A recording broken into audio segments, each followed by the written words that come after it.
Salut les manos, très content de vous retrouver. Une vidéo qui arrive un petit peu plus rapidement que prévu, tout simplement parce que j'étais très impatient de vous faire cette review, de vous présenter cette pièce-là pour ceux qui ne la connaissent pas encore. C'est la Dark Vador Dark Contemplation par Mythos. Mythos étant une nouvelle gamme qu'a lancé Sideshow, je vais y revenir tout à l'heure. Et je peux vous assurer que cette pièce-là est énorme, à bien des niveaux. Et dès le départ, quand on sort la boîte, quand on voit cette boîte-là, on sait qu'on n'est pas du tout sur la même pièce que les premiums. Vous voyez bien, il y a déjà une superbe litho sur papier, sur carton glacé, qui représente bien sûr le senior site, avec un détail de la pièce, mais bon, je vais y passer un petit peu de temps à vous expliquer exactement tous les détails de cette pièce-là. Enfin, dès le départ, on a un carton absolument magnifique. Voilà. Je ne suis pas collectionneur de boîtes, je le répète, mais ça mérite vraiment que je m'y attarde un petit peu.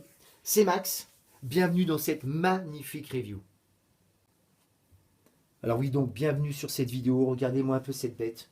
Elle est vraiment très classe. À tous les niveaux, hein, que ce soit dans le paint, que ce soit dans le travail de la résine, que ce soit dans la pose, c'est du mouse, c'est du mouse. Hein. J'ai hésité longtemps à la prendre parce que je voulais pas m'écarter trop de mes premium Star Wars avec lesquels j'embête tout le monde en ce moment. Hein. Mais là vraiment j'ai craqué. Alors j'ai craqué pour plusieurs raisons, mais avant de vous dévoiler tout ça, je vais d'abord développer la fabrication de la pièce, c'est-à-dire déjà commencer par le nom de la gamme, Mythos. Alors, qu'est-ce que c'est exactement Mythos? Donc, c'est une gamme créée par Sideshow qui est tout en résine. Ne cherchez pas un light-up, ne cherchez pas une pièce en tissu là-dedans. Tout ce que vous voyez là a été sculpté en résine et croyez-moi, ça a été super bien sculpté. Mais j'y reviendrai dans les détails tout à l'heure. Deux choses pour toutes les pièces qui concernent la gamme Mythos, c'est-à-dire 5 pièces. On a le Garmorion Guard, qui est, vous savez, le garde que l'on voit dans l'Auto Jedi à tête de cochon. On a eu Boba Fett, on a eu Darth Maul, on a eu Obi-Wan, et on a eu la dernière en date, c'est-à-dire le Dark Vador. Toutes ces pièces-là ont donc deux points communs. Le premier, c'est qu'elles ont été copiées prises par rapport à des planches que Ralph McQuarrie et d'autres ont fait. Alors Ralph McQuarrie, je le répète pour ceux qui ne le savent pas, c'est une personne qui s'est occupée du développement de Star Wars vraiment au tout départ, c'est-à-dire sur des dessins, sur des planches. Et donc, il est aisément facile de reconnaître que cette pièce-là vient sûrement de la Revanche des Sith, bien évidemment. Une pièce, ne cherchez pas dans la pièce quelque chose qu'on a vu dans les films, ça ne sera jamais le cas dans les 5 pièces. Et c'est justement le deuxième point commun qu'elles ont toutes, c'est que c'est je pourrais dire, une extrapolation du personnage. Quelque chose que l'on va voir, que l'on peut penser du personnage, mais que l'on n'a pas vu en live, au cinéma, ou même sur le papier, sur le script. Et c'est ça qui est génial.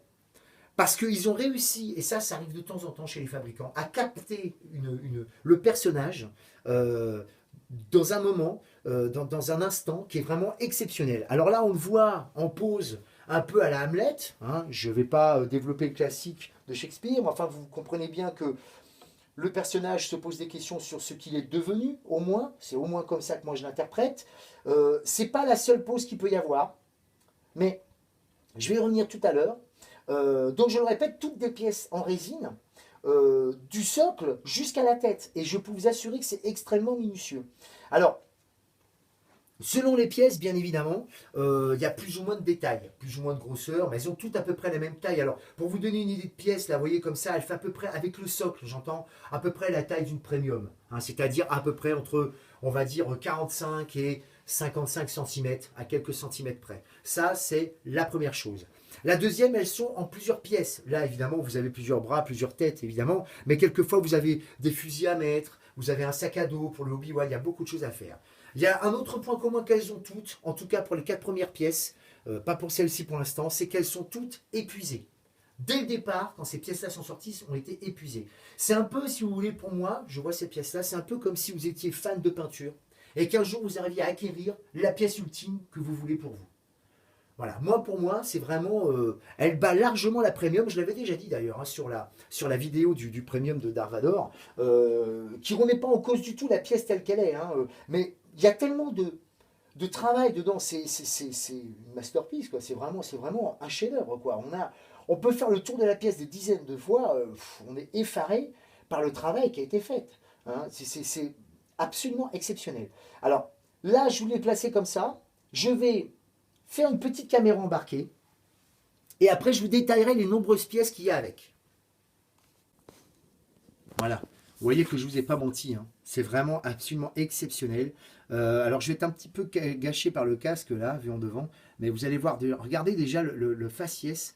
Alors là c'est le Anakin jeune, parce que vous avez une tête qui est exactement la même, mais qui est un petit peu plus âgée, qui reprend la tête de l'acteur David Prowse, que l'on voyait de manière très succincte dans le Retour du Jedi. Et vous voyez que bon, c'est déjà, rien qu'au niveau de la cape, le drapé, on est un peu sur le même travail que Sideshow avait fait sur le Batman, en plus petit, hein, bien évidemment. Mais vous voyez que le drapé est absolument exceptionnel. Vous avez vraiment... Enfin, c'est vraiment, vraiment d'enfer. Même les socles, qui soient très sobres, sont quand même extrêmement jolis. Je parle pour la base vraiment générale. Je ne suis pas en train de parler du décor, hein, puisque bien évidemment, le décor change sans arrêt.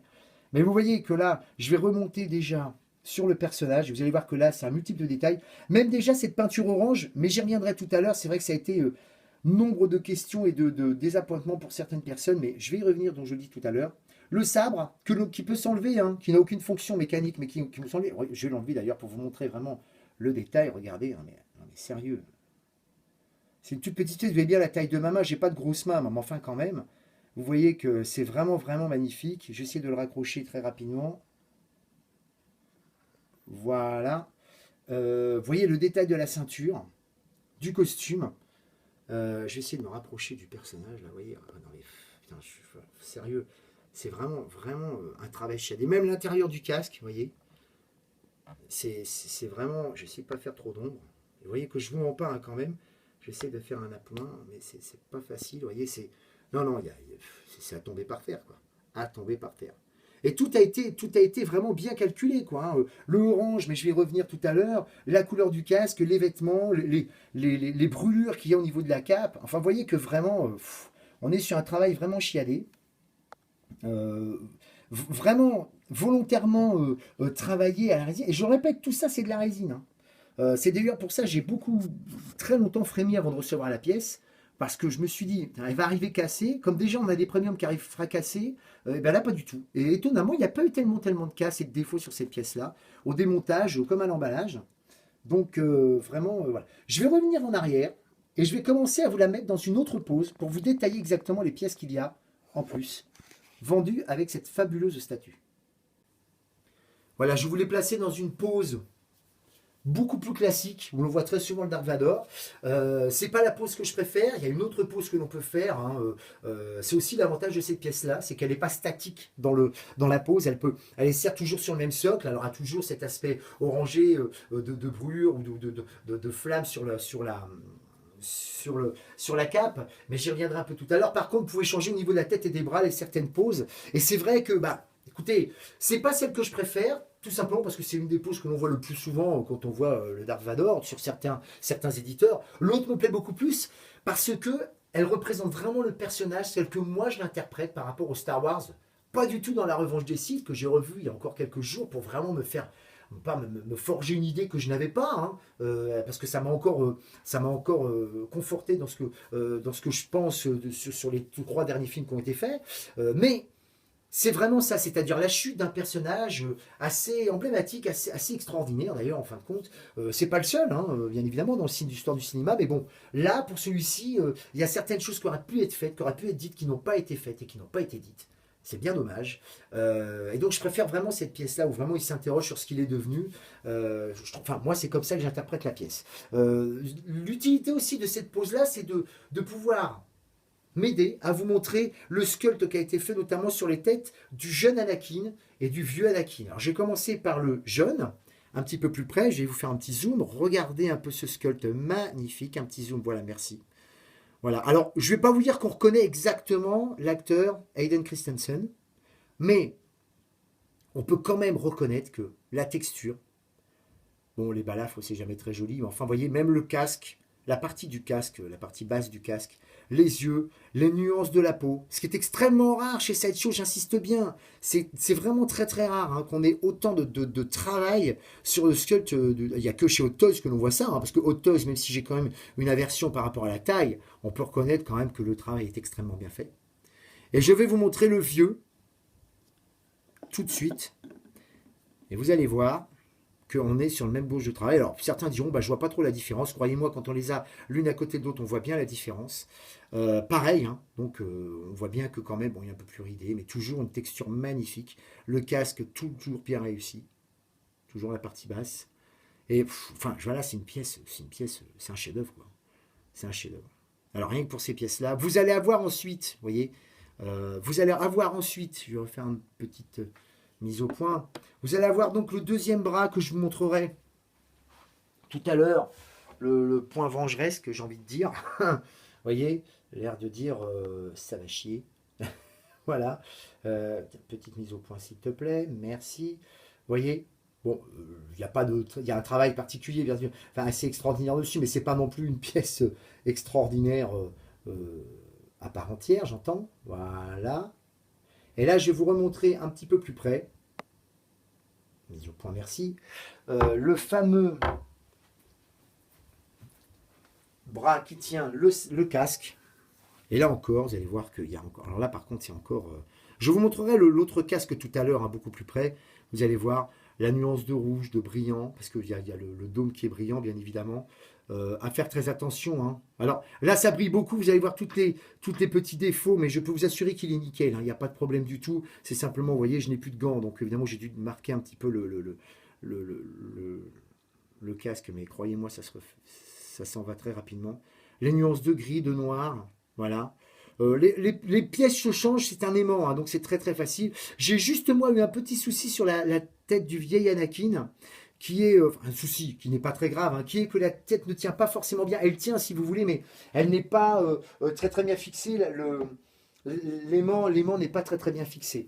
Voilà. Mais enfin bon, dans la généralité, tout va bien. Alors cette fameuse peinture rouge orangée là, ça a été pas mal il y a eu pas mal de désaccords chez les fans. Alors, moi, la première fois que j'ai vu cette pièce-là, je l'avais vue en photo, j'ai, une petite mise au point, merci, j'avais été assez surpris, parce que moi, j'étais persuadé qu'il y avait un light-up. Je peux vous assurer que ça se voit peut-être pas là sur la vidéo, mais même quand vous l'avez chez vous, quand vous la posez, quand vous la regardez d'un certain point, on a vraiment l'impression qu'il y a une rémanence, je ne sais pas si le mot est juste, de la lave que vous voyez sur le socle, sur la cape. Je peux vous assurer qu'on a vraiment l'impression que c'est un light-up, alors que ça n'est absolument pas le cas. Et ça a été donc pas mal, ça a mis une espèce de petite discorde chez les fans. Il y en a beaucoup qui adhèrent absolument pas. Alors ça c'est pareil, c'est quelque chose que je ne comprends pas, parce que je l'ai dit d'ailleurs sur les forums, j'ai dit écoutez, moi je ne comprends pas. Il y a des personnes qui achètent cette pièce-là, au prix où elle vaut, pour ce qu'elle est, donc on est bien d'accord, et qui ne peuvent pas s'empêcher de retravailler toute cette pièce-là. Alors évidemment, quand ils retravaillent, les gens savent ce qu'ils font. Et je ne dis pas que la pièce n'est pas moins belle, mais je trouve qu'elle perd de son originalité, de sa personnalité. Moi, je ne comprends pas qu'on achète une pièce à 300 euros et qu'on puisse s'amuser à enlever. Oh bah vous comprenez, non, l'orange ne me plaît pas, je vais mettre du noir. Et puis là, bon, elle sera arrivée cassée, mal peinte, ou avec un vrai problème. J'aurais dit, ok, d'accord. Mais là, c'est pas le cas. C'est vraiment un problème de jugement. Mais ça n'enlève en rien quand même. Enfin, moi, je veux dire, même la peinture orange, moi, ça me choque pas, quoi. Je sais pas, vous savez, à filmer, c'est très difficile, mais bon, franchement, non, ça ne me pose aucun problème, quoi. Vraiment aucun problème. Hein. Alors, là, on a un socle vraiment travaillé sur le dessus. C'est pas toujours le cas hein, dans les mythos. Je sais que, par exemple, pour le Dark Maul, je crois que il est simplement debout sur le socle. Je crois que sur le Boba Fett et pour le Garmorian Guard, vous allez avoir une tête de mort ou alors des rochers ou du sable de dessiné. Bon, c'est toujours quand même assez succinct, hein, le socle. Par contre, la base elle-même est vraiment très belle. Il faut savoir quand même que c'est une pièce, mine de rien, qui fait quand même 6 kilos, ça. Ça a l'air de rien comme ça, mais elle est quand même super lourde. Hein. C'est de la résine pleine. Alors là, par contre, pour le coup, on a de la vraie résine travaillée, de la vraie résine complètement pleine. Hein. Il n'y a pas de creux, rien. Hein. Je peux vous assurer que ça ne saute pas creux. Hein. Quand vous prenez ne serait-ce que le casque là tout à l'heure dans la main, vous avez l'impression d'avoir une bille de métal dans la main. Hein. C'est vraiment exceptionnel. Quoi. Je vais faire une petite édition et vous montrer un autre aspect du personnage. Voilà donc encore une autre version du personnage avec la tête du vieil Anakin et le point vengeresque, donc c'est comme ça que je l'appelle. Donc voilà une autre version. Ce qui va, avant de faire le tour de cette pièce, de la partie comme ça, me laisser le temps de vous montrer en détail le fameux casque que je vous ai montré tout à l'heure, mais au plus près, pour vous faire voir que vous voyez, il y a bien le sculpte qui a été bien fait, les nuances de noir et de gris sur le casque principal, le noir profond et brillant sur le dôme. C'est absolument, enfin, c'est vraiment, non, non, franchement, c'est vraiment une pièce ultime quand même, il n'y a pas à dire. Voilà. Je vais revenir sur la pièce. Voilà, et la faire un petit peu tourner en vous expliquant certaines petites choses. Oui, donc je disais, c'est effectivement ce côté orange, parce que c'est orange, il n'y a pas à dire, vous dérange. Franchement, ne l'achetez pas. Ne l'achetez pas. Enfin, ne l'achetez pas, vous faites bien sûr ce que vous voulez, mais bon, c'est quand même, ça fait partie de l'identité de la pièce, et je vois pas comment on peut. Moi, je me vois. Autant effectivement, je suis d'accord. Quand je la vois comme ça, quand je l'ai vue repeinte complètement, j'entends parce qu'en vérité, quand les gens l'ont repeinte, ils ont quand même pas enlevé complètement le orange. Ils l'ont repeinte, vous voyez, au plus gros là, vous voyez, sur la jambe, ici, tout ça. Mais ils ont laissé quand même un peu d'orange au niveau de la base de la cape et un petit peu sur les gants pour que quand même il y ait cette rémanence que je parlais tout à l'heure. Et effectivement, elle est jolie. Mais je pense que j'en aurais deux, je le ferais. Mais enfin bon, j'ai pas commencé à acheter les pièces en double simplement pour un problème de paint. Si j'ai un souci, je ne la prends pas. Ce que je veux dire par là, c'est que je voudrais pas la repeindre pour en fin de compte me dire merde, en fin de compte, en orange c'était plutôt pas mal. Et puis obligé de la repeindre avant. Voilà. Je pense que là, elle est comme ça, il faut la garder comme ça. Euh, je, je, la vidéo fait déjà à peu près 15 minutes là. Donc je vais pas tarder à l'arrêter. Je pense que j'ai été quand même relativement précis pour vous parler de ce chef-d'œuvre. Une autre partie, je vais essayer de choper la Dark Maul, qui est plus succincte, mais quand même relativement belle. Pareil, avec plusieurs, enfin toujours une même pose, mais toujours des pièces différentes au niveau du sabre, au niveau du visage, toujours bien détaillé. Mais surtout, il y en a une que je voudrais vraiment acquérir, qui est la Obi-Wan, qui va être refaite, qui doit ressortir fin d'année.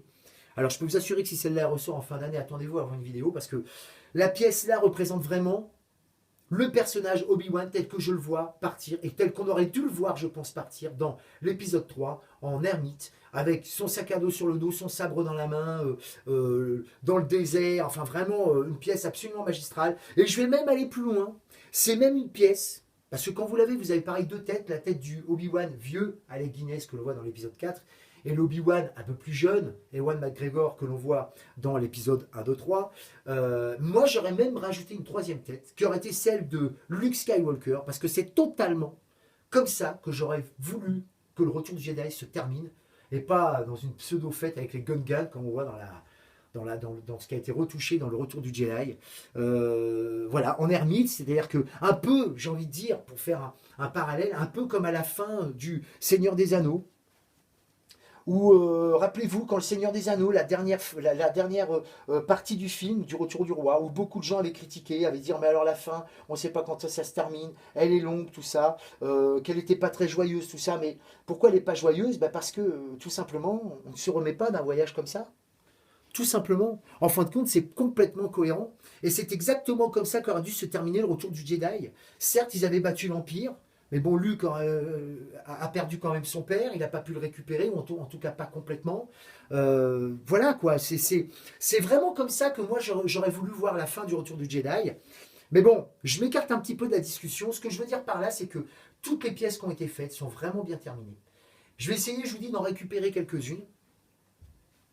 Et bien sûr de faire des vidéos dessus dès que je pourrai. Voilà. Je vais refaire une édition, une dernière, avec la pose que je préfère, et je terminerai la vidéo. Alors oui, donc une vidéo qui va donc se terminer, qui est un petit peu plus longue que les autres, puisque je pense que je vais atteindre les 20 minutes, mais je pense que c'était nécessaire, vu le prix, vu la pièce, vu le travail qui a été fait. Et vous voyez, sur le devant de la pièce, j'ai oublié de vous montrer quelque chose au début, c'est qu'au déballage, vous avez aussi un certificat d'authenticité qui n'existe pas en général chez les sideshows. Eh bien non seulement là il existe, mais on est carrément en taille A4, c'est-à-dire que là, vous voyez, vous avez une enveloppe avec la fameuse lithographie, et dans l'enveloppe, vous avez ceci. Alors, bon, vous n'allez pas tomber de votre siège, vous allez me dire, vous avez la fameuse litho en détail là, mais enfin tout ça pour vous dire qu'ils ont vraiment apporté une touche particulière à cette gamme de pièces-là, et qu'on n'est pas du tout, mais pas du tout, vous voyez, une pièce comme ça, telle qu'elle est vendue là, il n'y a même pas besoin d'exclusive. Parce qu'en fin de compte, quand on regarde des exclusifs, des fois il y a 70 euros, 100 euros de plus. Bon, c'est assez rare 100 euros de plus, mais ça arrive aussi. Pour des petites conneries comme un casque de plus, ou vous voyez, il y a un petit emblème sur un socle. Enfin voilà, il y a des petites babioles. Là, dès le départ, on achète une pièce qui n'est pas exclusive et qui est complète. Je pense que c'est comme ça que devrait in fine travailler Sideshow. Mais voilà, donc je voulais vous le montrer. Vous voyez, certificat d'authenticité plutôt classe. Voilà. Moi, je vous dis la mienne, hein, c'est le numéro, je crois, 95 sur 5000. Je crois que c'est la qu'elle est tirée à 5000 exemplaires. C'est pas le cas pour toutes les pièces Mythos, mais elles sont toutes tirées entre 2500 et 5000 exemplaires. Voilà. Je vais donc vous faire un dernier petit tour du propriétaire du fameux Darth Vader Dark Contemplation par Mythos. Voilà. Une pièce qui, ma foi, est totalement réussie, en tout cas pour moi, qui est vraiment un chef-d'œuvre. Et j'espère avoir bientôt la suite dans quelques temps. Voilà. Voilà. Donc cette vidéo, ma foi, va se terminer là-dessus. Je ne peux pas vous dire ce que je vais avoir dans la foulée. Ça sera peut-être du Star Wars. Je ne l'espère pas parce que je sais que ça n'agace pas, mais ça embête certains. C'est vrai que j'aimerais bien avoir d'autres pièces, moi aussi, avoir d'autres pièces à vous montrer. Mais pour l'instant, c'est calme, c'est comme ça. Quoi qu'il arrive, quoi que ce soit comme nouveauté qui arrive, vous aurez une vidéo, vous aurez de mes nouvelles. Portez-vous bien. C'était Max. Et à bientôt pour la prochaine vidéo.